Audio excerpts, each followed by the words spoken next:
So let's talk about this, man. We are almost at 4 hours now. Yeah. So I got one last question for you. Here we go. What do you think is most misunderstood about your work?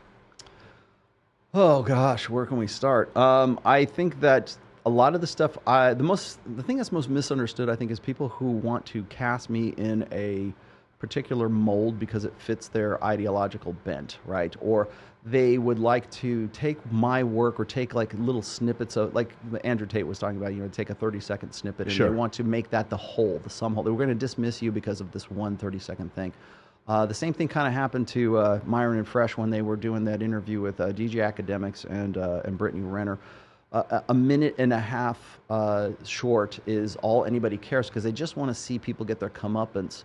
And I think that's kind of tragic right now because we live in the TLDR generation, the TikTok generation, where we're used to a 45-second clip, and that becomes the sum total of whoever that person is. I have 20 years doing this. I have 5 books. So when people go and they go, Rollo, you don't have any receipts. Show me the hot bitches you're. Rollo Tomassi don't get no hoes, man. That's one of my intros. And so when I hear that stuff, I have to laugh. I have to own it now because I have to laugh at that. So show me your receipts. Show me your receipts. Okay, well, my receipts are, let's see, I've got a 40-plus notch count. I have been in, I was in the metal scene of the late 80s, early 90s. I've got a lifetime worth of receipts. I've got 5 books that are receipts. I've been in this for 20 years as receipts.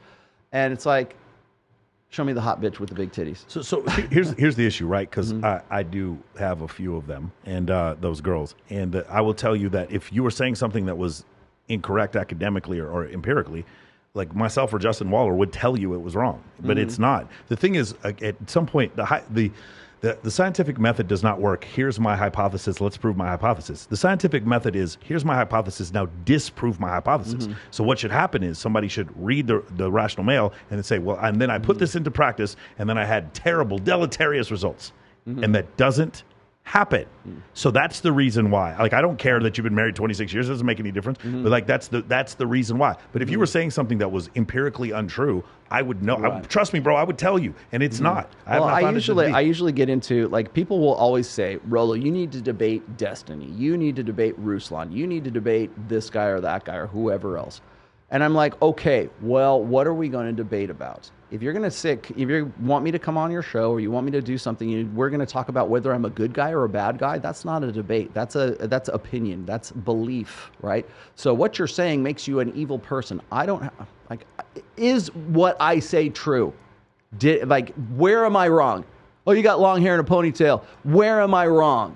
Where am I? The scientific method. Show me what.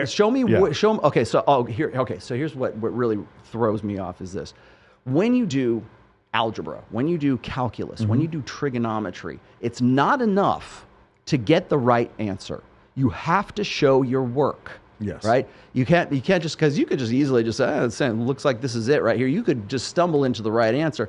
But the teacher wants to show, how did you work this formula out? Show me your work.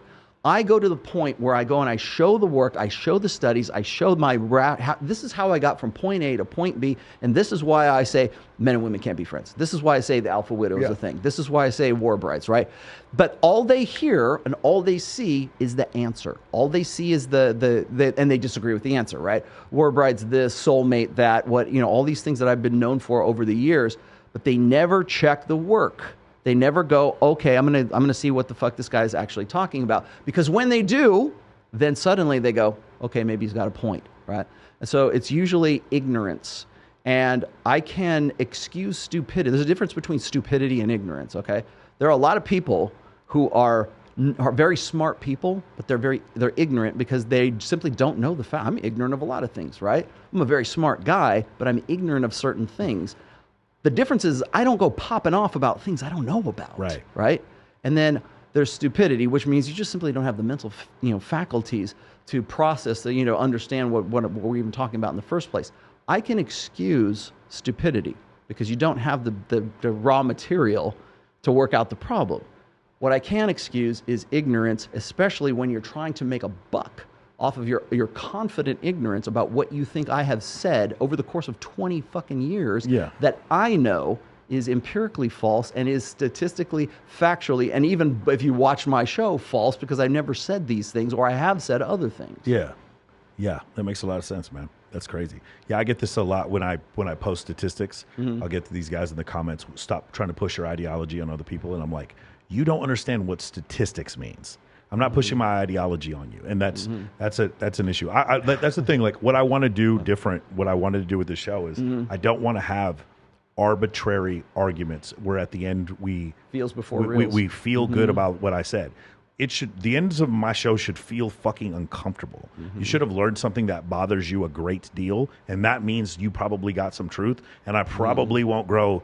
My YouTube probably won't grow that fast. But I would way rather, because some of these questions have answers. I have this is actually God Sod, and I stole this from God Sod. Sorry, God.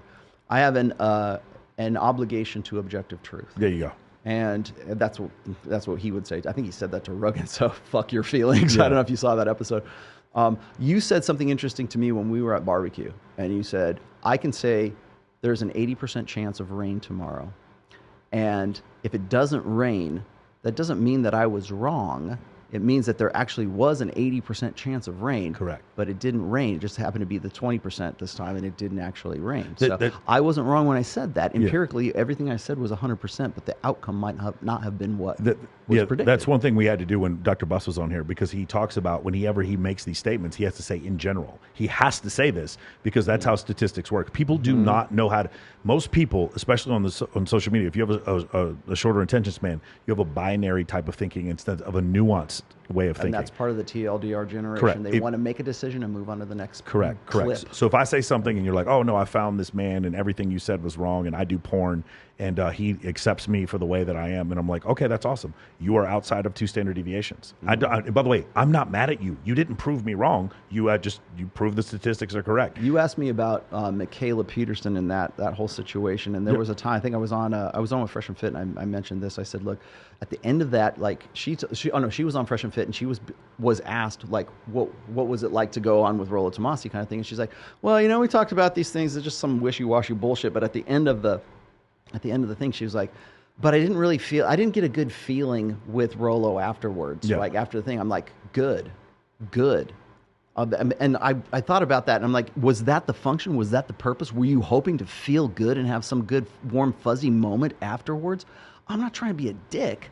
I'm just trying to like educate. I'm trying to give tools. I'm trying to like equip you with information. Sometimes that information is not going to make you feel good at the end of that goddamn thing. But if your purpose is to feel good afterwards, you're not going to like an interview with me. Yeah, if you guys are watching this and you want to run a 7 or 8 figure business, if you want a happy relationship, if you want a happy marriage, if you want to have kids and have them grow up healthy, if you want to live a healthy life and be incredibly fit, fuck your feelings. Fuck your feelings. There is objective truths on how to accomplish those things. And if you work on those objective truths, that is the way you're going to find success. And for those of you who have not found success, if I give you a technique, or Robert Kiyosaki gives you a technique, or you read something from Dale Carnegie, or if you read something from whoever, from Brad Lee, or listen to Rollo Tomassi, by definition, if you have not had success and I tell you to do a thing, by definition, it's not going to feel comfortable. It's going to feel awkward. Success is going to feel awkward if you have not been successful. Always. In every instance, when you don't do bench press and I take you to do bench press, your chest is going to hurt like a motherfucker the next day because it is awkward. Success is always going to feel awkward. So one more time, I love you all. Fuck your feelings. Your feelings. The truth will set you free, but it does not absolve you of the responsibility of knowing that truth. It does not absolve. It's not going to feel good. The truth is not always. It's setting you free, but it may not be. It may not taste good. It may not be you have a responsibility to that truth once you have it, and sometimes that's more than most people can really handle. Beautiful.